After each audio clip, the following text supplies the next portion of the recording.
Jacques Sapir, vous êtes un homme difficile à saisir. À J'aime en débat, nous qui avons l'habitude de recevoir des politiques à la ligne idéologique très marquée, à droite ou à gauche, voire même parfois révolutionnaire, vous m'avez lors de la rédaction de ce billet d'humeur quelque peu désemparé. Et il y a de quoi, Léo. Car sans parler de votre positionnement sur la Russie, vous ne craignez pas de vous rapprocher de politiques, disons radicales, à droite comme à gauche.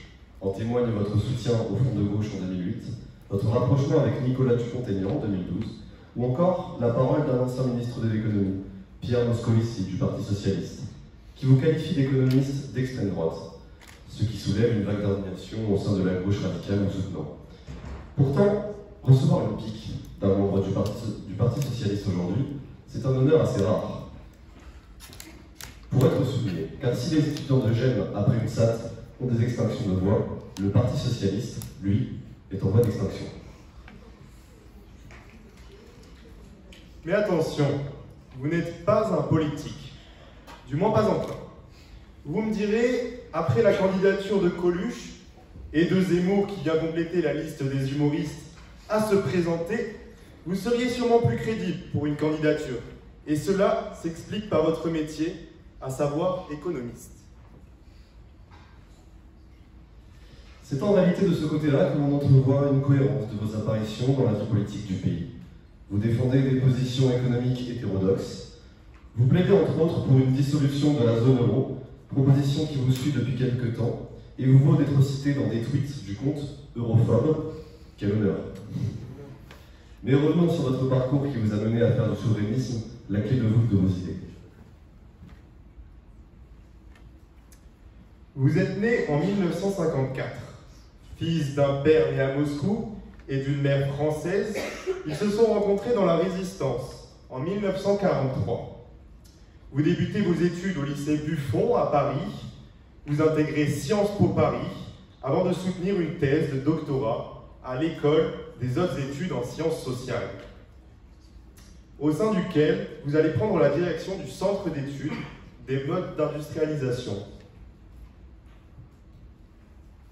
En 1986, vous soutenez une thèse à l'Université Paris-Nanterre, au titre tout à fait clair, « Rythme d'accumulation et mode de régulation de l'économie soviétique, essai d'interprétation des cycles d'investissement et de la main-d'œuvre en URSS de 1941 à nos jours. » Surtout, n'hésitez pas à faire plus long la prochaine fois. Néanmoins, cette expertise sur l'économie russe vous vaut aujourd'hui la tournée des plateaux télé. Vos travaux ne s'arrêtent pas là. Vous avez publié près de 30 livres sur différents sujets, la Russie, le protectionnisme et d'autres théories économiques. En 2011, vous publiez La démondialisation, qui va être ensuite rééditée récemment, dont pour vous, la définition est le retour de la souveraineté des États. Et c'est cela dont il est question aujourd'hui dans cette conférence, dont le thème est la démondialisation, simple espoir ou nécessité urgente. Nous vous remercions pour votre attention. Merci, Monsieur Sapir, d'être venu. Nous laissons désormais la parole aux maîtres de conférence de J'aime en débat, Flavie et Pierre. Il ne nous reste plus qu'à vous souhaiter une bonne conférence.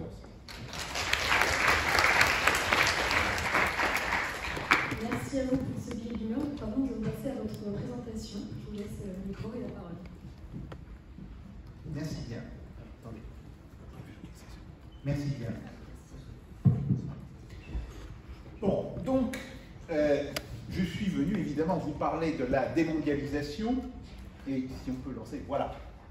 Démondialisation, de l'espoir aux réalités, et j'ai envie aussi de dire de l'espoir aux faits. Alors, le premier point, si vous voulez, c'était le premier point sur lequel je voulais intervenir, je peux passer là. Deuxième diapositive. Voilà. Eh bien, il tient sur trois choses. Tout d'abord, on voit un basculement avoir lieu entre 2010 et 2018. Ce basculement a été, et c'est une évidence, accéléré par l'épidémie de la Covid-19 et il prend désormais une nouvelle ampleur avec la guerre entre la Russie et l'Ukraine. Alors, Un basculement qui se joue en 2010-2018. Bien sûr, il y avait toute une série de faits, d'éléments, qui laissaient penser que la mondialisation, telle qu'elle s'était développée, et sans revenir très loin dans l'histoire, on peut penser qu'un phénomène décisif apparaît au milieu des années 80, quand vous avez la grande libéralisation des flux financiers, vous savez, c'est ce qui correspond au Big Bang sur la place de Londres, sur la place de Paris, etc. Bon, et à partir de là, vous avez eu, évidemment, une forme de financiarisation accélérée d'une partie des économies mondiales. Donc, on pouvait voir, dès cette époque-là, ou quelques années après, que cette forme de mondialisation allait poser des problèmes, que ce soit des problèmes d'ordre politique, et on voit très bien là que la constitution d'un système politique où la norme prend le pas sur la démocratie pose problème, et c'est ce qui explique par ailleurs mes différentes interventions dans le domaine de la science politique, mon ouvrage sur souveraineté, démocratie, laïcité qui date de 2016, on voyait que cela avait des conséquences assez importantes en économie, alors qu'il s'agisse de conséquences qui ont été, d'une certaine manière, magnifiées par une erreur statistique assez classique. Le fait, quand les pays du bloc soviétique et quand l'URSS elle-même s'est défaite, que leurs relations économiques ont été comptabilisées au prix de marché, ce qu'elles n'étaient pas avant, et ce simple artefact a provoqué une très forte augmentation du poids du commerce mondial dans le pays. Okay? Il y avait aussi des problèmes qui étaient posés en termes d'utilisation des ressources naturelles, grosso modo de pollution, qui sont bien connus. Il y avait enfin le fait que, d'une certaine manière, cette démondialisation s'était traduite par des formes de gestion à l'intérieur des pays développés où on voyait les inégalités exploser. Alors, plus ou moins, naturellement, et on sait que dans le cas français, ces inégalités ont plutôt moins augmenté qu'elles n'ont augmenté dans des pays comme la Grande-Bretagne, les États-Unis, l'Allemagne en particulier. Mais néanmoins, dans tous ces pays, on les voit augmenter de manière tout à fait importante. Donc, c'était un espèce de cadre qui faisait que l'on pouvait penser qu'une forme d'arrêt de la mondialisation, voire de retour en arrière, allait nécessairement se produire. Et d'une certaine manière, si on regarde dans l'histoire, c'était bien ce que l'on avait vu à partir de la guerre de 1914. Vous avez ce qu'on appelle la première mondialisation qui se produit, qui est d'ailleurs associée au développement de l'étalon or dans les principaux pays, qui arrive en butoir en fait dès 1912-1913, et puis on voit très bien qu'après 1918, malgré tout, il n'y a pas de retour à la situation de l'avant-guerre, et on assiste bien à une forme de démondialisation. Alors, cette deuxième démondialisation, elle devait, à mon avis, connaître nécessairement cette espèce de coup d'arrêt, ne serait-ce qu'en raison des problèmes qu'elle posait dans toute une série de secteurs. Et c'est pour cela que j'avais écrit, en 2011, cet ouvrage, La démondialisation. Et grâce à la Covid, d'une certaine manière, comme nous avions tous beaucoup de temps pour travailler, eh bien je me suis dit, reprenons un petit peu les chiffres, reprenons les données, et j'ai vu qu'il y avait eu une véritable rupture qui s'était produite. Alors, je ne vais pas vous donner une année précise, mais certainement après 2010 et certainement avant 2018. Alors cette rupture, on peut la voir dans toute une série de choses. C'est la troisième diapositive. Voilà. Tout d'abord, les exportations mondiales en données trimestrielles. Vous voyez, il y a cette montée très rapide de 2005 à 2008. La crise des subprimes, ça rechute brutalement. Ça repart. Alors vous allez dire, oui, très bien, c'est très joli, c'est une courbe en V classique dans les crises financières. Oui, mais après 2010-2011, ça n'augmente plus. Non seulement ça n'augmente plus, mais ça commence à avoir des fluctuations importantes. Il y a déjà une baisse assez importante en 2016, et il va y avoir une nouvelle baisse en 2020, bon, là, du fait de la crise de la Covid. Donc, il y a déjà ce problème. Mais après, si on regarde, et ça sera la quatrième diapositive, si on regarde, voilà, le poids des exportations en pourcentage du PIB. Alors, comme il s'agit des exportations au niveau mondial, évidemment, les exportations sont égales aux importations. Bien. Vous voyez une forte période d'expansion qui va, grosso modo, de 2001 à 2007, une période de crise, mais après, et là, vous voyez que volontairement, je n'ai pas inclus la période de la Covid, on voit une période de déclin dans la part des exportations et donc des importations en pourcentage du PIB mondial. Et donc on voit bien qu'il y avait là un problème tout à fait évident. Alors, naturellement, la crise de la Covid a aggravé ce problème. Madame Carmen Reinhardt, qui est la chef économiste de la Banque mondiale, l'a dit, si vous voulez, citation qui est maintenant assez bien connue, que la crise de la Covid avait été le dernier clou dans le cercueil de la mondialisation. Intéressant. Je connais un petit peu Madame Reinhardt. Elle ne parle pas pour dire n'importe quoi. Si elle utilise l'expression « le dernier clou », c'est qu'il y en avait eu des précédents. Et donc ça veut dire qu'elle avait elle aussi conscience que depuis la crise de 2008-2010, la crise des subprimes, la tendance générale était plutôt au déclin, mais qu'évidemment, la crise de la Covid-19 avait aggravé ce déclin et l'avait d'une certaine manière rendu irréversible. Et puis, évidemment, nous avons les événements de ces dernières semaines, l'agression russe contre l'Ukraine, les sanctions qui ont été prises, les contre-sanctions qui vont être prises par la Russie, et tout cela va entraîner une forme de contraction extrêmement importante de la mondialisation. Bien, ça, ce sont les faits. Mais ces faits, d'une certaine manière, ne peuvent être interprétés qu'à travers d'autres faits. Et c'est le phénomène de désoccidentalisation du monde. Car, quand nous parlons justement de la mondialisation, quand nous parlons du concert des puissances, nous pensons à quoi? Eh bien, toujours au monde occidental. Ce monde occidental est, par ailleurs, une construction de la guerre froide.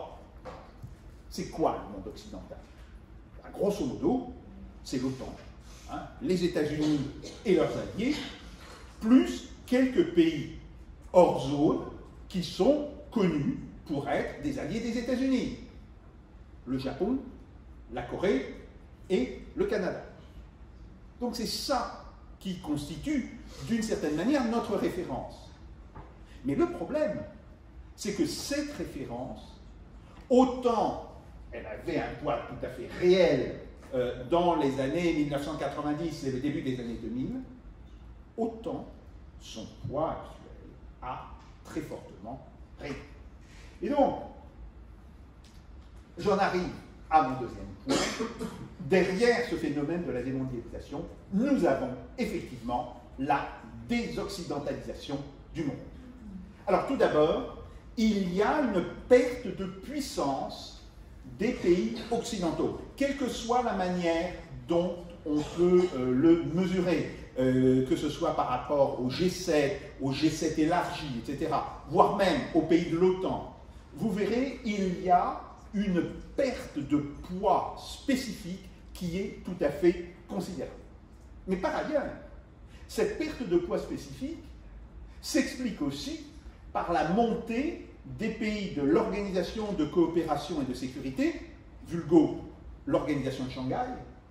Il faut savoir, l'Organisation de Shanghai, qui au départ était une forme d'institutionnalisation des relations entre la Russie et la Chine. Les premiers travaux datent de 1996. L'organisation elle-même date de 2004. Mais on voit qu'elle s'agrandit.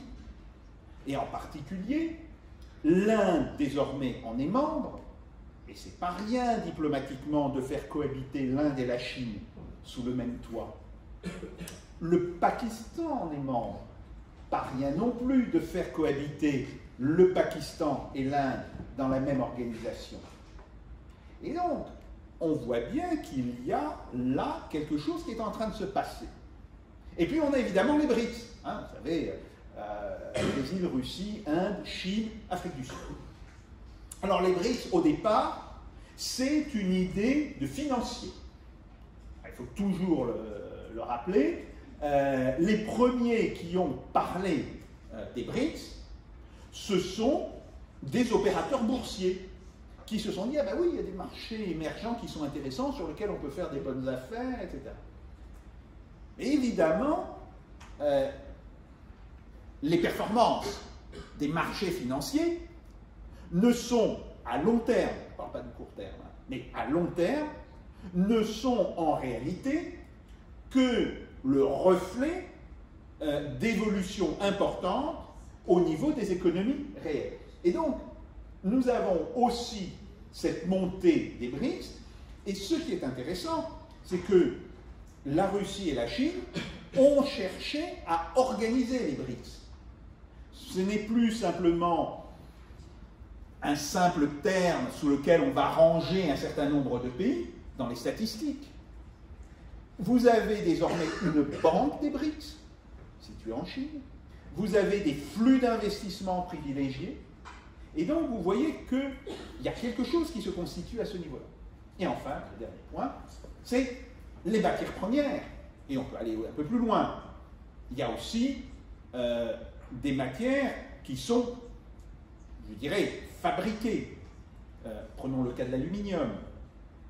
La Russie est un des principaux, peut-être probablement le principal producteur d'aluminium au niveau mondial. Ce qui s'explique d'ailleurs, vu le fait qu'elle dispose d'une énergie à très bon marché.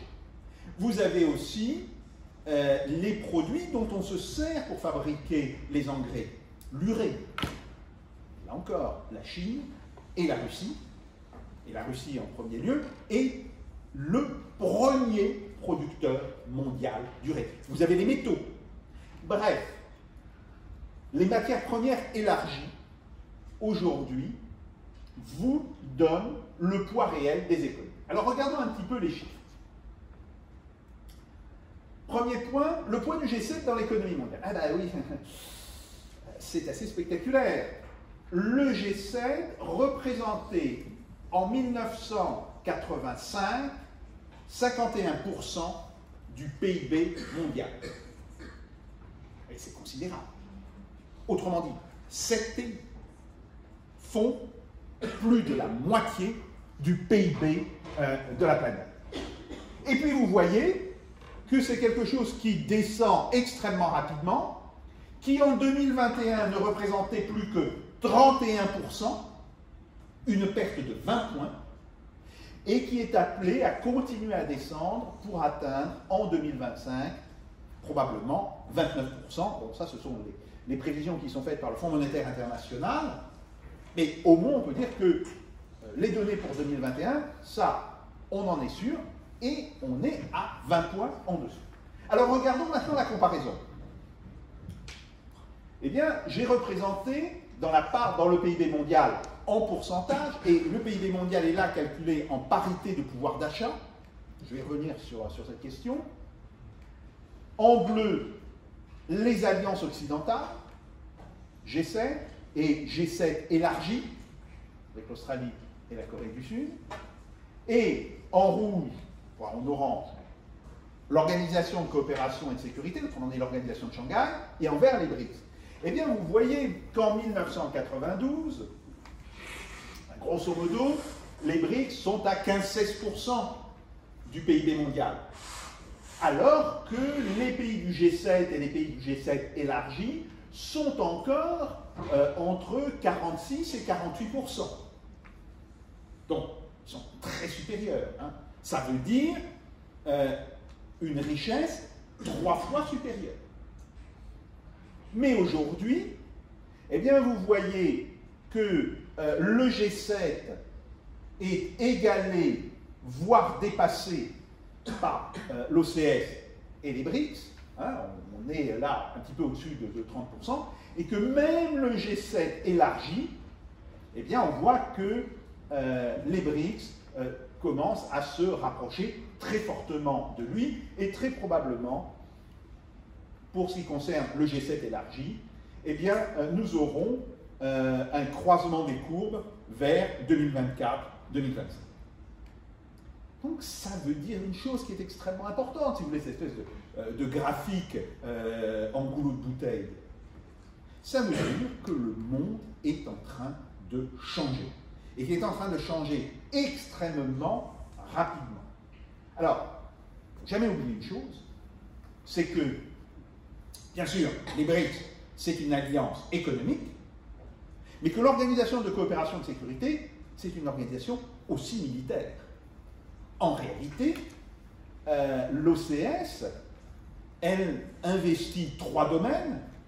Un domaine politique, puisqu'elle est censée, d'une certaine manière, permettre la cohabitation entre voisins, d'où l'importance, effectivement, d'avoir réussi à mettre dans la même organisation Chinois et Indiens, Indiens et Pakistanais, etc.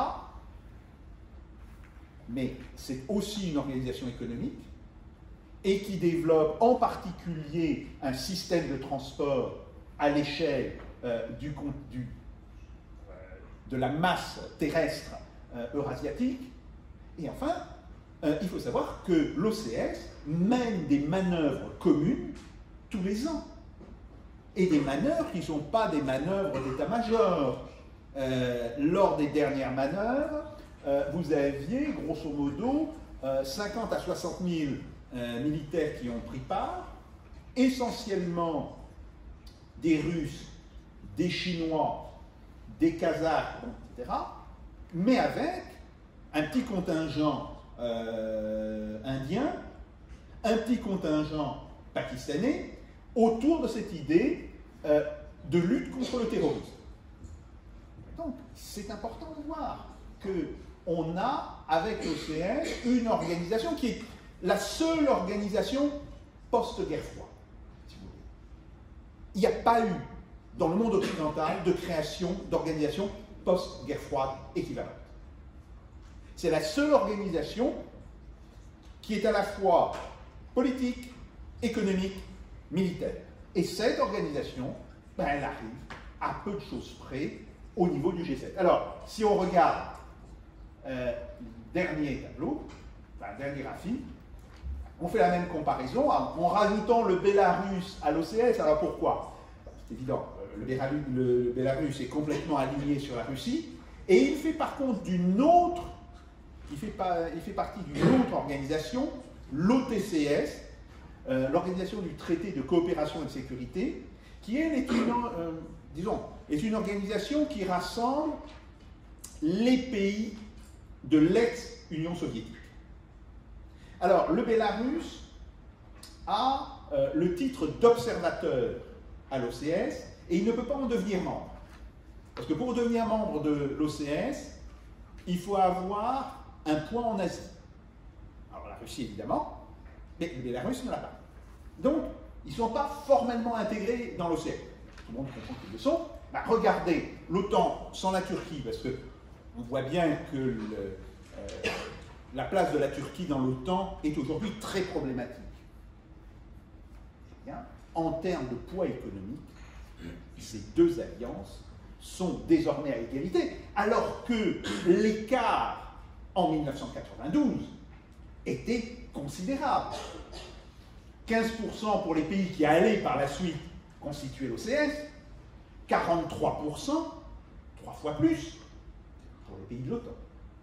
Donc on est bien aujourd'hui dans un mouvement de désoccidentalisation du monde. Et donc, ce mouvement impose de s'adapter à cette démondialisation, et il y a aujourd'hui urgence. Alors, il y a urgence d'abord sur la question des matières premières. Les hydrocarbures, c'est évident. Je fais un petit détour par là, mais la Russie est le premier exportateur d'hydrocarbures au monde. C'est le 3e producteur, mais le premier exportateur. Bien. Alors tout le monde dit, oui, embargo contre le pétrole russe, etc. Personne ne l'applique. Même les États-Unis ne l'appliquent pas. Vous avez un papier qui a été publié dans la Tribune hier qui l'exprime parfaitement. Bon, et même les États-Unis sont bien contents de pouvoir continuer à acheter du pétrole russe. Les métaux. Comment, par exemple, envisager la transition énergétique sans le nickel, sans le lithium? Or, ces métaux, ils sont largement produits en Russie ou dans les pays de l'OCS. Les produits manufacturés, enfin, l'urée, je vous l'ai dit, l'aluminium, mais il y a aussi les microprocesseurs. Et aujourd'hui, l'un des principaux producteurs mondiaux de microprocesseurs, c'est la Chine. Donc, on a un problème de matières premières. On a besoin aussi de formes de régulation du commerce international, et donc là, c'est un retour au protectionnisme qui est en train de se produire. Il est évident, quand vous regardez les mesures non tarifaires de protection, et le nombre de mesures non tarifaires au niveau mondial, depuis 2012, a été multiplié par 10.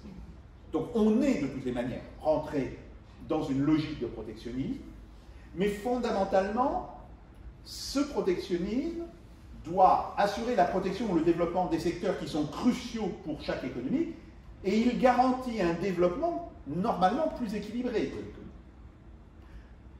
Nous avons aussi une troisième nécessité, celle de réindustrialiser notre pays.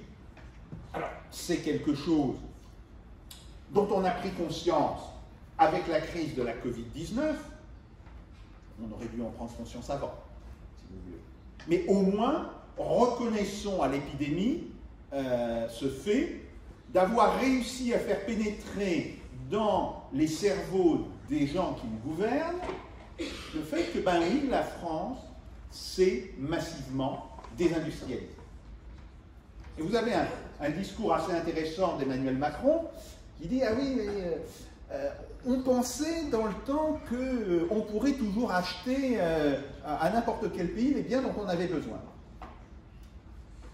Comme quoi, il n'avait pas imaginé que les flux puissent être tout simplement interrompus pour des questions physiques. Par exemple, le confinement d'un port chinois.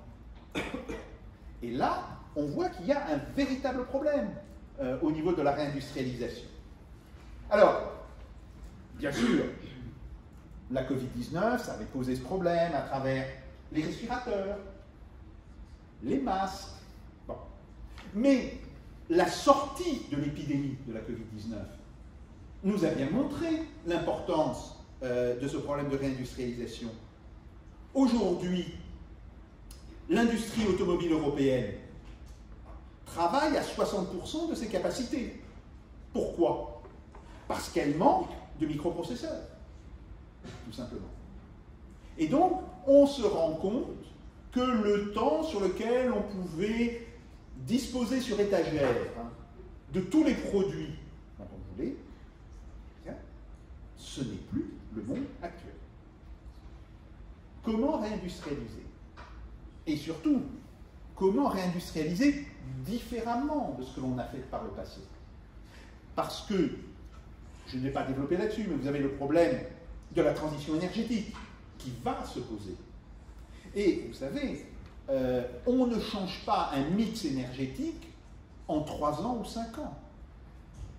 Il va falloir 15 à 20 ans pour changer de mix énergétique. Donc, pour cela, nous serons obligés de retrouver un outil dont nous avions usé dans l'après-guerre et grosso modo jusqu'à la fin des années 70, qui s'appelle tout simplement la planification. Alors, Emmanuel Macron a visiblement été traversé par cette idée. Et, je dis ça absolument sans rire, hein. C'est une bonne chose, puisqu'il a recréé en septembre 2020 le Haut Commissariat au Plan. Bon. Il ne l'a pas recréé de manière extrêmement intelligente, puisqu'il lui a simplement confié des tâches de prospective. On n'a pas besoin d'un commissariat au plan pour faire de la prospective. On a déjà quelque chose qui s'appelle France Stratégie. Mais, l'important, c'est le nom. Il faut faire attention. Les symboles ne sont pas que des symboles. Ils ont un poids dans la réalité politique, à un moment donné.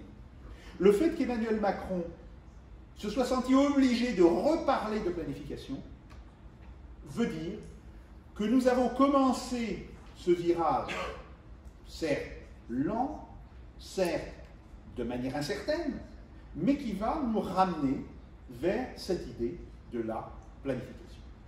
Et d'une certaine manière, nous aurons là la conclusion de cette espèce de grand processus de démondialisation. La démondialisation va redonner un poids extrêmement important à la politique économique de chaque pays, à l'industrie dans chaque pays. Et on va comprendre à ce moment-là qu'une économie ne peut pas se fonder quasi exclusivement sur les services. On a besoin d'industrie.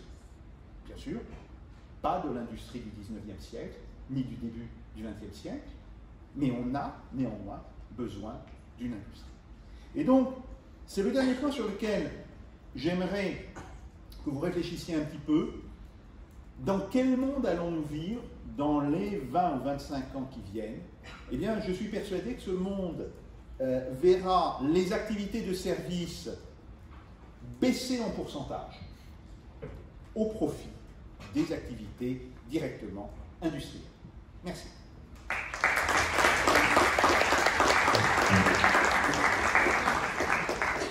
Merci beaucoup, professeur, pour cet exposé très très riche. Une première question sur laquelle j'aimerais revenir à un point que vous avez abordé, c'est cette idée de désoccidentalisation, avec cette idée justement d'arrivée des nouvelles organisations comme l'OCS ou les BRICS. Mais ce qu'on voit à travers ça aussi, c'est un retour de tous les anciens empires, l'empire chinois, l'empire russe, même les Turcs qui commencent de plus en plus à revenir au premier plan. Est-ce que par changement, on pourrait y voir une forme aussi de retour en arrière, cette démondialisation? Est-ce que ça part un retour aussi à un temps un peu plus ancien? Alors, oui, le thème du retour en arrière, c'est une vieille figure dans l'histoire et dans l'historiographie. En fait, ça ne se passe jamais comme ça. On ne revient jamais au point où on était passé, pour la bonne et simple raison que le monde a évolué entre-temps. Mais c'est vrai qu'on peut revenir dans des situations qui sont comparables. Et effectivement, la Russie, par exemple, c'est un État immense, c'est l'État le plus grand de la planète, c'est l'État qui a les ressources naturelles les plus importantes de la planète. Il est normal qu'elle pèse. Et d'ailleurs, vous avez 3 manières de calculer ce poids. Vous pouvez le calculer en traduisant le PIB de la Russie du rouble en dollars. Et là, effectivement, vous tombez sur le PIB de l'Espagne. Donc vous vous dites, ok, c'est peanuts. Puis vous pouvez regarder ce que donne la parité de pouvoir d'achat. Et là, déjà, le PIB de la Russie il est égal à celui de l'Allemagne. plus exactement peanuts.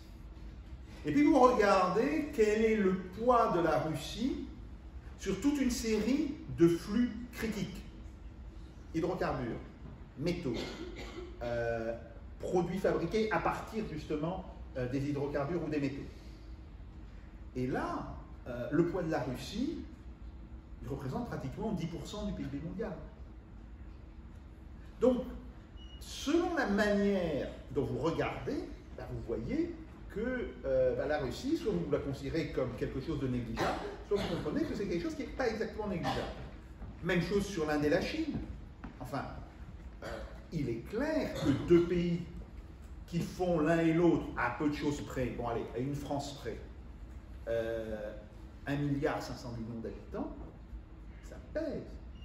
Et d'ailleurs, si on avait calculé le PIB au XVIIIe siècle, au début du XVIIIe siècle, le PIB du début du XVIIIe siècle, il aurait été très largement dominé, non pas par le PIB des pays européens, mais par le PIB de la Chine et par le PIB de l'Inde. Donc, oui, on est en train de revenir à ce type de situation, mais ce n'est pas un retour en arrière au sens strict, si vous voulez. Moi, j'aime bien la formule de l'histoire comme une spirale. Alors, dans la spirale, effectivement, si vous la regardez de haut, ben, vous repassez régulièrement par les mêmes points. Mais si vous la regardez, si vous voulez, en perspective, non, vous continuez à vous déplacer, mais par moments, vous repassez dans les mêmes positions. Et donc, oui, effectivement, ça va imposer, enfin, si vous voulez, ça va être marqué par ce phénomène, mais il y a aussi un énorme phénomène, c'est le retour des États-nations. Et ce retour des États-nations, il était tout à fait évident dès 2008, j'avais d'ailleurs écrit un petit livre là-dessus, et on va voir qu'on va être contraint de retrouver cette idée de négociation entre États et d'abandonner cette idée de normes générales qui s'imposeraient à tous les États.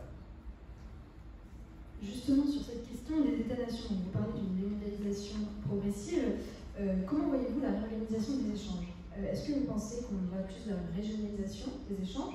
Ou alors, plutôt, pensez-vous que les nations sont à même de maîtriser leurs économies seules, sans région? Bon, d'abord, commençons par délimiter le champ du débat. Évidemment, aucun pays ne peut fonctionner en situation d'autarcie. Même la Chine. Même la Chine n'est pas capable actuellement de faire fonctionner son économie en situation d'autarcie. Donc, ça veut dire que les pays continueront d'avoir des relations économiques les uns avec les autres.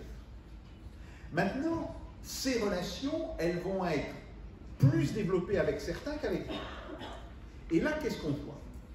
Là, il y a d'abord une coupure qui est en train d'arriver très vite du fait de la guerre entre la Russie et l'Ukraine. C'est la coupure entre les pays dits occidentaux et les autres. Regardez quels sont les pays qui ont refusé de voter des sanctions ou qui ont refusé de voter la condamnation de la Russie. Alors, il y a très peu de pays qui ont voté avec la Russie. Il y en a 5. Mais les pays qui ont refusé de voter la condamnation, c'est l'immense majorité, en réalité. La Chine, l'Inde, grande partie de l'Asie, les 3/4, voire les 4/5 de l'Afrique, pas rien, et la totalité de l'Amérique latine. Ah oui. Ah oui. Donc déjà, il y a ce problème. Après, vous pouvez avoir des alliances régionales particulières.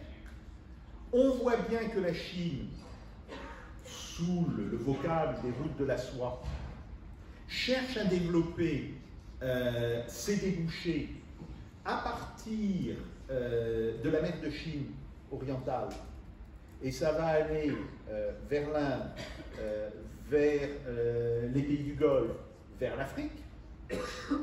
Tiens, point intéressant, les pays du Golfe ont refusé de se joindre aux pays occidentaux sur la question des sanctions. Qui l'aurait cru il y a 20 ans? L'Arabie Saoudite, dont on disait qu'elle était à la botte des États-Unis, il fait un fantastique pied de nez aux États-Unis. Les Émirats Arabes Unis, où on disait, oui, c'est les Anglais, bien sûr, ils sont plus colonisateurs, mais via la City de Londres, ils continuent de contrôler. Non. Les Émirats Arabes Unis, Dubaï, etc. Non. Ils ont refusé de faire cause commune avec les pays occidentaux. Il faut comprendre ce que ça signifie. Donc on a ça. Et puis on a la constitution d'un système de transport intégré au niveau de l'Eurasie. Et là, si vous voulez, vous avez énormément de contacts et énormément de choses en commun qui sont faites entre les Chinois et les Russes, à la fois pour le développement des chemins de fer.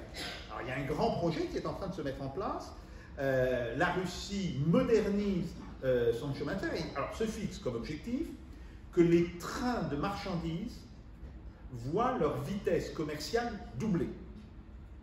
Actuellement, un train de marchandises a une vitesse commerciale moyenne de 35 km/h en Russie. L'objectif, c'est 70. Qu'est-ce que ça veut dire? Ça veut dire qu'un container mettrait une semaine entre Shanghai et la Pologne. Alors qu'il faut 2 semaines et demie à 3 semaines en bateau. Vous voyez l'intérêt de ce genre de choses. Et puis il n'y a pas que le chemin de fer. Il y a la construction de gazoducs et d'oléoducs. Déjà, depuis 2017, vous avez un grand gazoduc qui relie les champs de la Sibérie orientale à la Chine. Vous allez avoir en 2023 ou 2024 un deuxième gazoduc qui va relier Yamal, enfin la péninsule des Yamalo-Némiec, pour l'appeler par son vrai nom, donc les champs du Yamal, avec la Chine. Qu'est-ce que ça veut dire? Ça veut dire que la Russie est en train de faire basculer ses exportations vers l'Est. Pourquoi? Tout simplement parce que les Russes ont constaté dès 2008-2010 que la Chine allait avoir un besoin croissant de gaz si elle veut pouvoir se dégager du charbon. Les Chinois, alors ils disent oui, on sera à la neutralité carbone à 2060. Mais il y a un objectif qui est beaucoup plus contraignant. C'est le fait de diviser par 2 la part du charbon dans le mix énergétique chinois à l'horizon de 2035. Ça, c'est beaucoup plus contraignant. On va le remplacer par quoi, le charbon? Le gaz, qui est moins polluant que le charbon, et l'énergie nucléaire. Comme par hasard, le gaz, c'est la Russie, et l'énergie nucléaire, c'est aussi la Russie. Car Rosatom, qui est l'entreprise d'État qui coiffe le secteur nucléaire, a pour ambition de construire 45 des futures 60 centrales nucléaires qui seront construites en Chine à l'horizon de 2040. Vous voyez, il y a là un basculement. Donc on est en réalité dans à la fois une logique au niveau mondial de coupure en 2 de la planète. Alors, bien sûr, la coupure ne sera pas irrémédiable. On continuera à avoir des contacts, mais ces contacts vont largement baisser.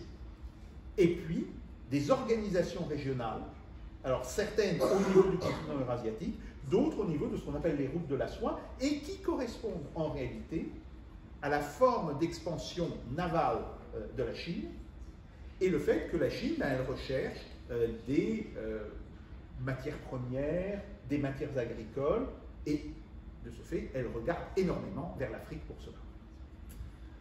Est-ce que ça ne va pas poser un problème du fait justement de cette coupure, de créer une forme de tension à la fois économique mais diplomatique? On sait que de nombreux pays, notamment face à l'omniprésence de la Chine, alors je pense à l'Afrique, avec l'omniprésence de la Chine en Afrique, que ce soit le problème des terres rares ou même d'un point de vue général de son implantation industrielle sur place, est-ce qu'il n'y a pas un risque avec cette coupure de voir diplomatiquement de multiples tensions de plus en plus apparaître et qui, au-delà d'un problème économique, va créer un problème davantage politique et géopolitique?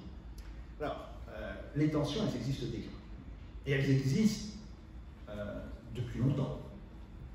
On dit la guerre en Ukraine, c'est le retour de la guerre en Europe. On a oublié un peu vite ce qui s'est passé en Yougoslavie. En réalité, c'est en Yougoslavie que s'est marqué le vrai retour de la guerre en Europe. Mais comme par hasard, on l'a oublié. Bien. C'était quand même l'OTAN qui en est entièrement responsable. Après, l'Afrique a déjà été ravagée par une guerre qui a fait de 5 à 7 millions de morts autour de la République démocratique du Congo et des Grands Lacs, ce qu'on appelle la guerre du Kivu. Bon. Et cette guerre du Kivu, elle avait comme objectif le contrôle politique sur toute une série de matières premières. Or, cette guerre, elle a eu lieu il y a 10 ans. Donc, on ne peut pas dire « Ah oui, nous allons rentrer dans un monde de guerre » en oubliant que nous étions déjà dans un monde de guerre. Certes, ces guerres ne nous affectaient pas, nous, Européens, ne nous affectaient pas, nous, Français, mais elles n'en existaient pas moins. Et vous avez, encore aujourd'hui, la guerre absolument atroce qui se déroule au Yémen, qui a fait plusieurs centaines de milliers de morts. Donc, si vous voulez, il y a aussi, et il faut comprendre que si les opinions publiques des pays non occidentaux nous regardent si mal, nous, occidentaux, c'est à cause de notre très profonde hypocrisie là-dessus. Nous avons accepté de ne pas regarder toute une série de guerres, de faire comme si elles n'existaient pas. Nous avons même provoqué certaines guerres, comme par exemple lors de l'intervention des États-Unis et de l'alliance qu'avaient constituée les États-Unis en Irak. Nous avons donc déstabilisé des régions entières au niveau mondial, et nous avons dit oui, mais nous le faisons pour le bien de l'humanité. Ce discours ne fait plus recette aujourd'hui. Et vous pouvez regarder la presse indienne en anglais. Très facile, vous allez sur Internet, le Bombay Times, bon, toute une série de journaux en anglais qui sont d'ailleurs des journaux de très bonne qualité. Regardez comment ils traitent la guerre Russie-Ukraine. Ils reprennent, tout à peu de choses près, le narratif de la Russie. Donc, quand on dit la Russie s'est définitivement décrédibilisée aux yeux de l'opinion publique mondiale, non. Elle s'est décrédibilisée aux yeux de l'opinion publique européenne et occidentale, oui. Mais cette opinion publique européenne et occidentale pèse aujourd'hui de moins en moins. Et donc, il va falloir aussi, à un moment donné, se poser ce problème.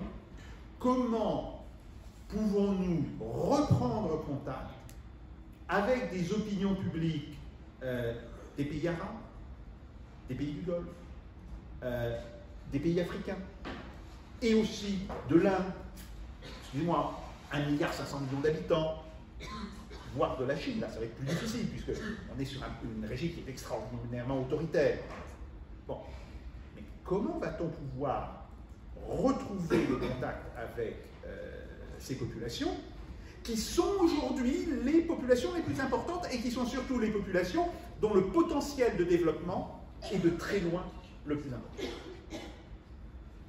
Donc, dans votre dernier ouvrage, et comme vous l'avez souligné aussi plus tôt, vous soulignez le retour à la planification. Pensez-vous que cette planification est annonciatrice d'une forme de reprise en main par les États des mécanismes de l'économie et donc une volonté non assumée, non dite de démondialisation de la part des États et non pas seulement due, par exemple, à l'augmentation des BRICS ou à des causes économiques?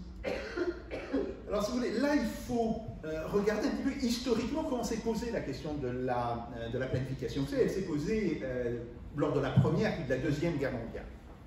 À chaque fois, ça a été beaucoup moins une question idéologique qu'une question pratique. Comment faire tourner l'économie allemande en 1914 alors que la flotte britannique et la flotte française font le blocus de l'Allemagne?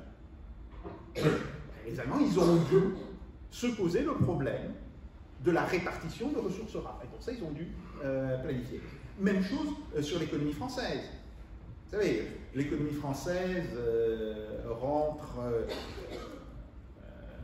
sabre ouvert, bon, la guerre de 14, et puis on se retrouve en décembre 1914 sans obus. Vous savez, le fameux film sur Noël 1914, tout à fait exact d'ailleurs, hein, ça existait. Les combattants des deux côtés ont fraternisé. Pourquoi ont-ils fraternisé? Il n'y avait plus d'obus, si vous voulez. On ne pouvait plus se tirer dessus. Et de fait, une forme de trêve qui a duré à peu près 2 mois s'est installée. Sauf que, évidemment, pour les gouvernants, c'était insupportable. Et donc, ils se sont dit, comment produire assez de munitions, assez d'armes, etc. Et c'est pour ça qu'on a, en fait, constitué l'économie de guerre, hein, et on a planifié. Donc, si vous voulez, je pense que ce retour à la planification, il ne va pas du tout se jouer sur un point de vue idéologique. Il va se jouer, là encore, sur des choses très pratiques. Comment faire? Comment faire évoluer notre mix énergétique? Comment réindustrialiser? C'est autour de ces questions que la planification va réellement se constituer. Et de ce point de vue-là, si on regarde l'expérience française de planification, on voit qu'il y a toujours une forme de consensus. Alors, bien sûr, l'État a parfois un petit peu le bâton dans la main, mais une forme de consensus entre le secteur public et le secteur privé. Par exemple, lors de la planification, quand elle se met en place en 1946, il y a moins d'entreprises publiques qu'il y en aura en France en 1981. Il ne faut jamais l'oublier.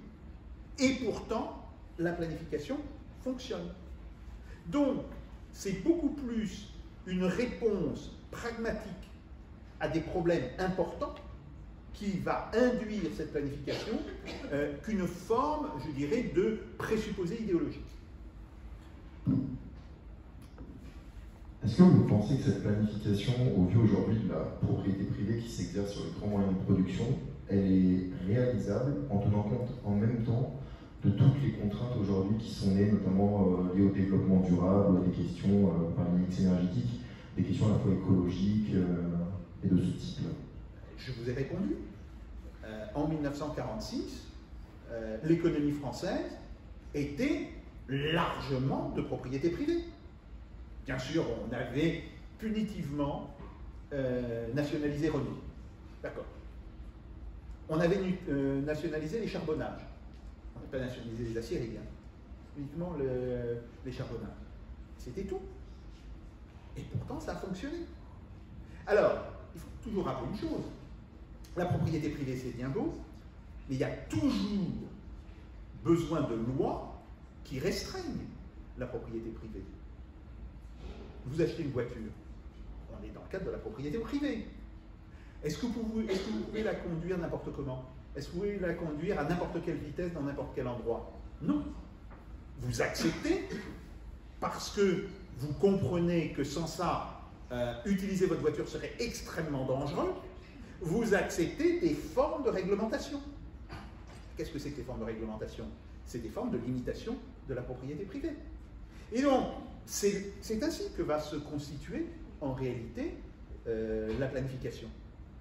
On va avoir, pour toute une série d'activités, dans toute une série de secteurs, des formes de réglementation. Et puis on aura aussi, très probablement, des formes d'incitation de manière fiscale ou par l'attribution préférentielle de crédit.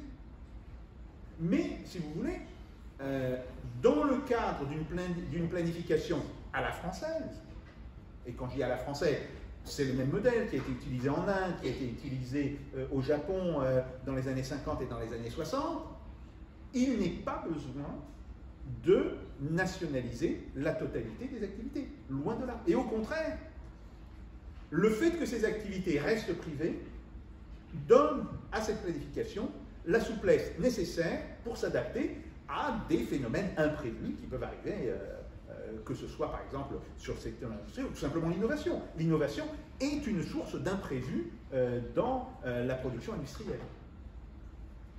Vous parlez de pragmatisme dans la planification et donc dans la démondialisation. Pensez-vous que la fin de notre économie mondialisée soit nécessaire d'un point de vue écologique et que par pragmatisme, on va retourner aussi d'un point de vue pragmatisme écologique à cette économie démondialisée? Oui, ça j'en suis absolument persuadé.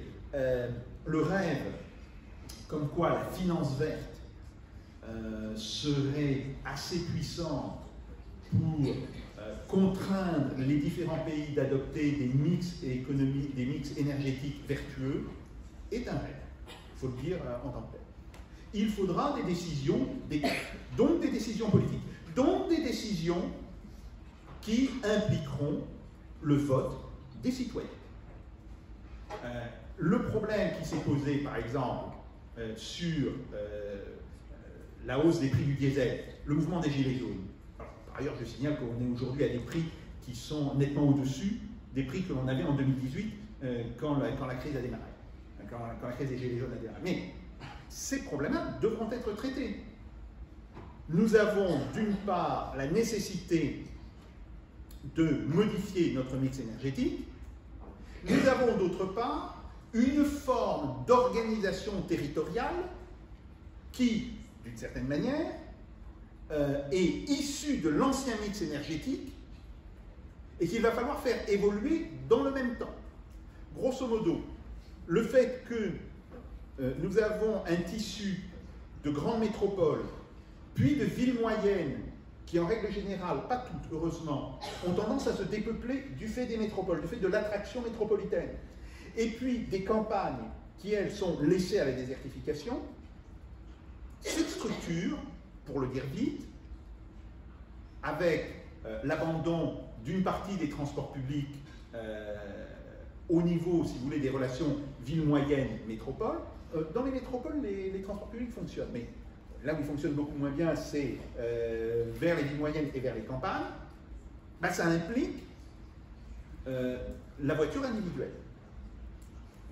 On ne peut pas dire on veut réduire le parc de voitures individuelles ou on veut pénaliser les possesseurs de voitures individuelles et maintenir cette structure urbaine, disons ce tissu urbain que l'on a aujourd'hui.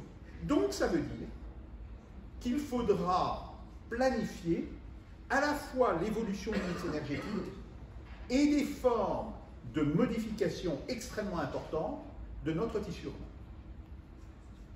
Merci beaucoup. Donc maintenant, on va pouvoir passer aux questions du public. Si vous avez quelques questions, vous pouvez lever la main et des personnes vont venir vous apporter un micro pour que vous puissiez la poser.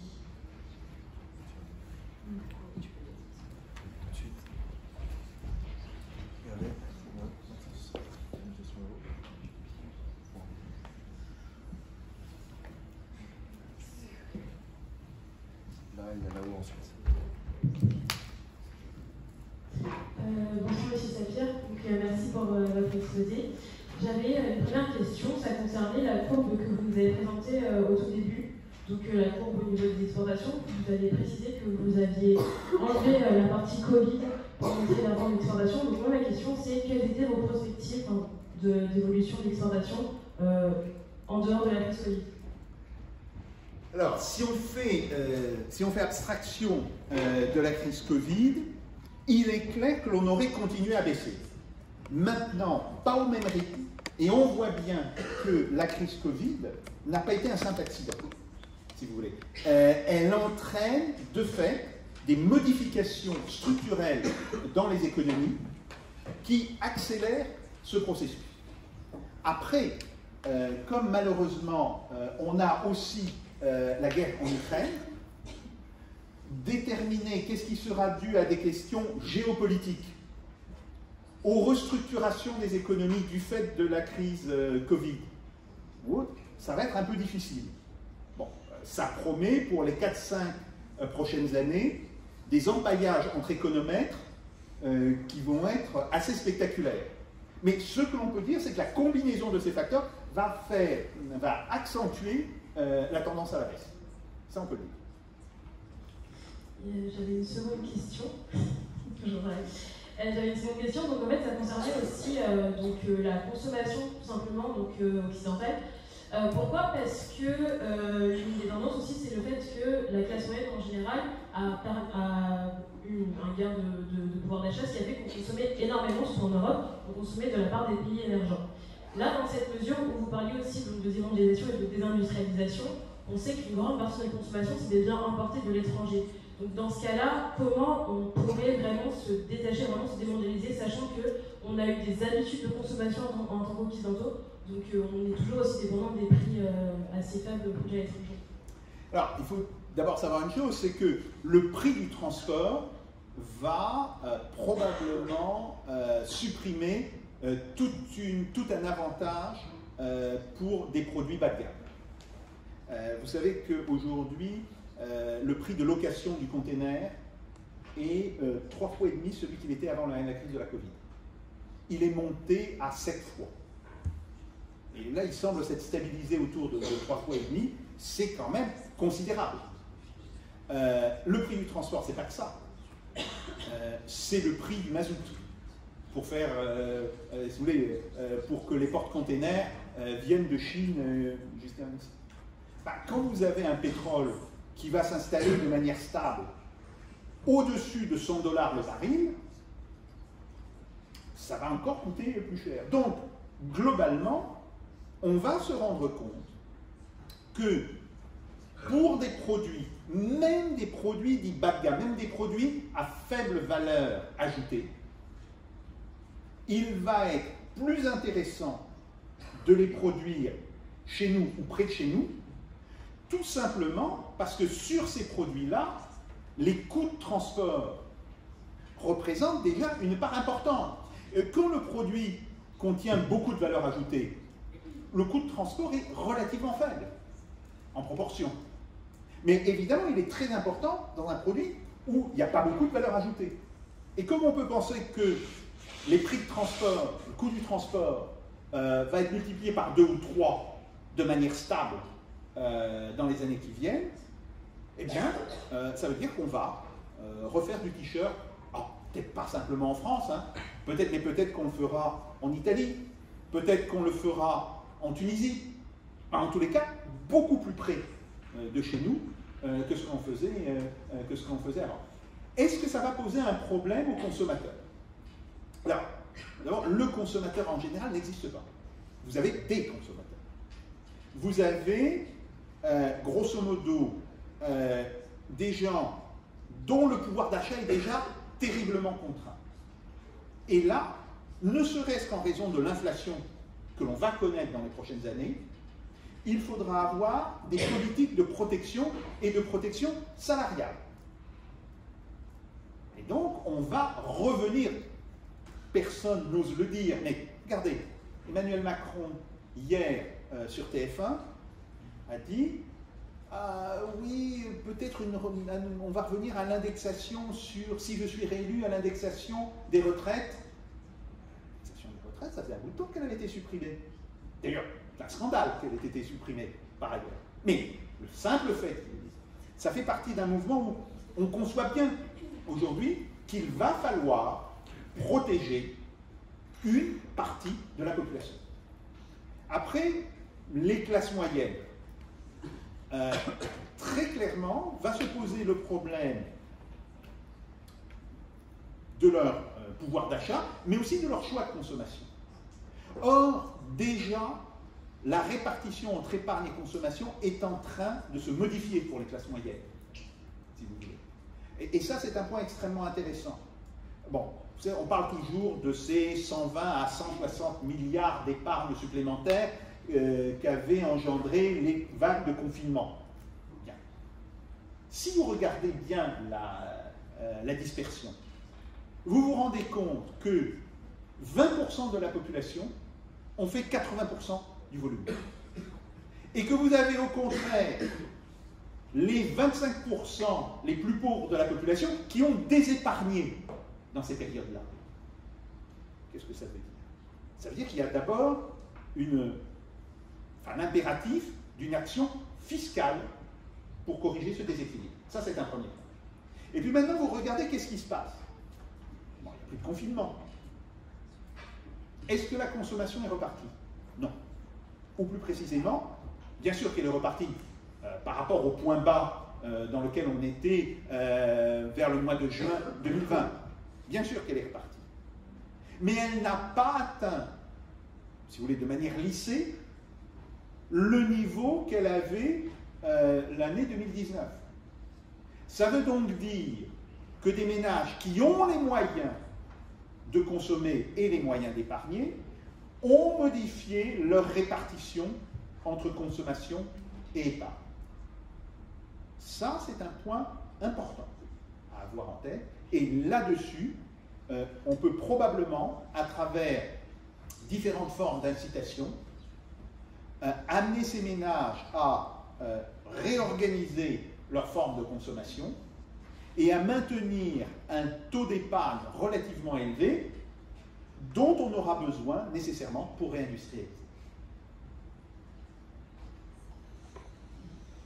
Bonjour, merci pour votre conférence. Moi j'avais une question plutôt par rapport à l'Union européenne. Vous parliez de démondialisation. Est-ce que pour vous, l'Union européenne peut être, nous en tant que Français ou en tant que pays membre de cette union, une étape pour cette démondialisation, pour retourner à l'État-nation ou pas? Alors, la question de l'Union européenne, elle se pose à divers niveaux. Vous avez tout d'abord le fait que l'Union européenne, historiquement, elle était plutôt dans une logique d'État régulateur que d'État interventionniste. Vous avez pas mal de travaux de sciences politiques qui décrivent ça très bien. Est-ce que l'Union européenne serait capable de rebasculer vers l'État interventionniste? C'est pas sûr. Honnêtement, c'est pas sûr. Après, est-ce que l'Union européenne pourrait accepter que certains États passent des accords entre eux pour lancer des grands programmes? Parce que je vous rappelle que Airbus, pas un programme européen, c'est au départ un programme franco-allemand avec un apport des Espagnols et des Italiens et auquel les Britanniques sont venus se joindre, mais à titre privé. Ariane, programme français, ouvert par la suite aux Allemands et aux Italiens. Ce n'est pas du tout un programme européen. On peut continuer. Donc ce que l'on voit, c'est que les programmes qui ont réellement eu un impact industriellement n'ont jamais été réalisés au niveau de l'Union européenne. Là, si vous voulez, la réponse qui me semblerait la plus adaptée serait que l'Union européenne adopte une politique de laisser faire les États. Mais donc ça voudrait dire qu'elle ne cherche pas à prendre du pouvoir sur les États, mais qu'au contraire, elle leur réattribue toute une série de compétences. Est-ce que l'Union européenne aura l'intelligence de le faire? Ça, c'est un autre problème. Et puis, nous avons un problème, et là, si vous voulez, vos camarades l'ont dit dans le petit exposé introductif. Bon, vous savez que j'ai beaucoup écrit sur l'euro et je suis très critique par rapport à l'euro. Et ce que l'on sait aujourd'hui, c'est que ça, si vous voulez, il suffit de reprendre les documents du Fonds monétaire international, en particulier les External Sector Reports, qui sont publiés tous les ans en été. Vous voyez que l'euro, pour la France, est surévalué de 10%, et pour l'Allemagne, il est sous-évalué de 15%, grosso modo. Donc 25% d'écart. Est-ce qu'il est possible de réindustrialiser la France avec ce handicap? Ça pose un véritable problème. Surtout qu'il ne se pose pas pour la France, il se pose pour l'Italie, il se pose pour l'Espagne, bon, etc. Donc, là encore, on va être amené, à un moment ou à un autre, à poser les véritables débats.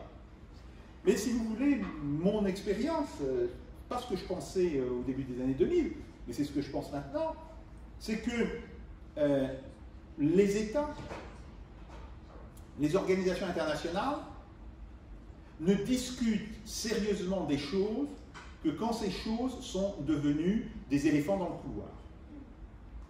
Et quand elles risquent d'être écrasées par la patte de l'éléphant. Là, ça commence à bouger. On l'a vu par exemple sur la question de la défense européenne. Oui. Quand on a vu l'agression de la Russie par rapport à l'Ukraine, on s'est dit, il faudrait peut-être poser le problème. Bon. Par ailleurs, les Allemands ont dit, on va mettre 100 milliards, mais on va acheter des F-35. Ça fait déjà environ le quart de la somme qui part aux États-Unis. Et puis, il y a la moitié de cet argent qui va aller en recherche et développement. Donc, en fait, les dépenses militaires européennes de l'Allemagne, ça va être plutôt autour de 20 à 25 milliards. Qu'importe. Vous avez typiquement là un exemple. Il y a un problème qui se pose immédiatement et on comprend qu'il faut y répondre. Et c'est la même chose. Quand on verra qu'on ne peut pas faire ce que l'on souhaite faire avec l'euro, je pense qu'on trouvera à ce moment-là toute une série de solutions de contournement. Or, ça pourra être la dissolution de la zone euro, la suspension provisoire de certaines règles de l'euro, le fait que certains pays renégocient leur taux de change et de fait dévaluent leur monnaie par rapport à l'euro. Il y a, si vous voulez, la gamme de solutions est quand même très ouverte et les économistes ne sont jamais en retard d'une solution, aussi pourrie soit-elle. Ça, c'est un autre problème. Donc, je ne sais pas quelle solution sera adoptée, mais je sais simplement que quand ce problème va se poser de manière dramatique, eh bien, on le résoudra à ce moment-là. Bonsoir Jacques, je suis ici, Oui. Grégory Vanel. Oui. Bonjour et merci de votre venue. Alors je me réjouis déjà qu'il y a beaucoup d'étudiants de l'école qui sont venus vous écouter. Alors moi j'ai une question qui est connexe à cette question de l'Union européenne. Moi j'ai une vraie question qui porte sur l'Allemagne. L'Allemagne, en Occident, c'est la star de la mondialisation. C'est une économie qui s'est extravertie, qui s'est reconstruite. Il ne faut pas oublier que l'Allemagne a absorbé un pays entier.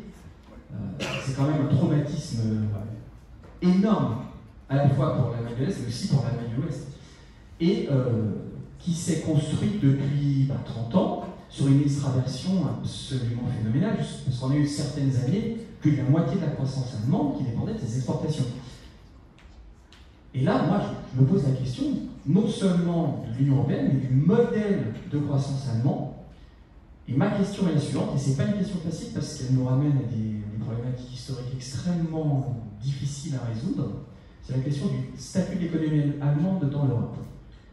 Est-ce que finalement ce conflit ukrainien ne précipite pas, là, aujourd'hui, une question qui n'a pas été résolue en 1989, qui est la question du choix de l'insertion économique internationale de l'Allemagne, d'une Allemagne européenne, d'une Allemagne qui... Alors moi, j'ai une image, c'est Francfort, mais on dit Francfort, on dit qu'on a, disons, une city qui se serait internationalisée, globalisée. Moi, j'ai l'impression qu'on va avoir une Allemagne qui va se coréaniser, qui va miser sur ses exportations en dehors de l'Europe. Et là, ça me pose un problème parce qu'elle va se réarmer. Et on sait très bien qu'une Allemagne réarmée, c'est une Allemagne dangereuse. Oui. Alors, plusieurs questions. Effectivement, il y a un choix du modèle économique allemand. Et ce modèle économique allemand, il a été marqué dès les années 80 par la désindustrialisation. En réalité, l'Allemagne produit peu, elle fait produire et elle assemble. Et ça, il faut savoir, c'est une des caractéristiques du modèle allemand actuel. L'Allemagne est une plateforme d'assemblage de choses qui sont produites dans les pays qui sont autour d'elle, ce qui lui permet de récupérer la plus grande partie de la valeur ajoutée de ce qui est produit d'ailleurs dans ces pays. Et c'est pour cela que l'Allemagne tient tellement à une monnaie unique, parce que ça lui garantit d'une certaine manière les coûts dans ses achats d'intrants et dans ses achats de produits sous-traités. Bon. On avait ça, et on avait par ailleurs une finance allemande schizophrène, avec certes le maintien du système des banques des Länder, un vieux système traditionnel allemand de banques qui sont assez orientées vers la collecte de l'épargne et la recirculation de cette épargne vers les entreprises de taille moyenne en Allemagne. Et à côté de cela, le développement d'une haute finance complètement industrielle, complètement internationalisée et complètement américanisée. D'ailleurs, l'Allemagne traîne toujours le boulet de la Deutsche Bank. Donc elle n'a pas réussi à régler la question de la Deutsche Bank. Ces deux problèmes impliquent à un moment un choix de l'Allemagne, soit elle choisit de basculer encore plus dans une forme de mondialisation et de financiarisation accélérée, mais ce choix aujourd'hui me semble impossible. Il était possible tant que l'on était dans un processus d'expansion de la mondialisation. Avec la démondialisation, il devient impossible. Bon. L'autre choix, c'est de cesser d'acheter au pays, disons, de faire baisser la part qui était achetée aux autres pays, et de se remettre à produire en Allemagne. Mais alors, se pose la question des matières premières. Et là, effectivement, il y a un problème. Soit l'Allemagne décide d'acheter des matières premières, et en fait, elle n'a pas beaucoup d'autres options que de les acheter à la Russie. Soit elle se réarme et elle décide de, par la force, contrôler certaines de ces matières premières. Un véritable problème. Bon, ceci dit, il ne faut pas non plus commencer à voir les choses tout en noir. Je pense que le réarmement de l'Allemagne va prendre du temps, surtout tel qu'il est parti actuellement, et que la possibilité que des pays européens disent à l'Allemagne vous avez fait beaucoup de bêtises. Il serait temps maintenant de développer un jeu coopératif avec nous et non pas d'avoir toujours cette politique de passagers clandestins par rapport à l'Union européenne. Cela devra être posé.